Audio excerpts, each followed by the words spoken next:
অপরং ভবত জন্ম পরং জন্ম বিবস্বত। পরং জন্ম বিবস্বত মানে হচ্ছে বিবস্বত বা সূর্য, সূর্য has been born and come into existence much much before you are born. আর তুমি তো তার পরে এই সেদিন পয়দা হলে এবং তুমি আমার বন্ধু, you are my cousin brother, তুমি সূর্যকে বলেছিলে।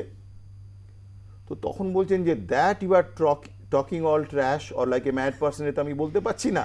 বলছেন এই কথাটা তুমি বললে বটে, কিন্তু আমি কথম এতদ বিজানিয়াং, how will I know, how will I understand that তুমি আদিতে, ইন দ্য ভেরি বিগিনিং, প্রক্তবাণীতে তুমি সূর্যকে বলেছিলে। ঠিক আছে, ও বলতে চাইছে যে তুমি তো এই কথাটা বলে দিলে, I am not really saying that you are talking all trash, কিন্তু আমি বলছি তুমি যে কথাটা বললে এটা আমি কি করে বুঝবো বলো তো। ঠিক আছে, দুটো টাইম স্কেলে এত গ্যাপ রয়েছে।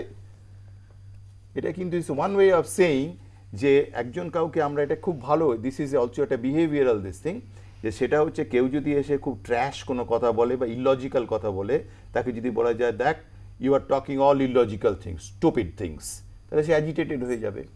তখন বলে তুমি কি বললে, what you have said I am not able to figure out.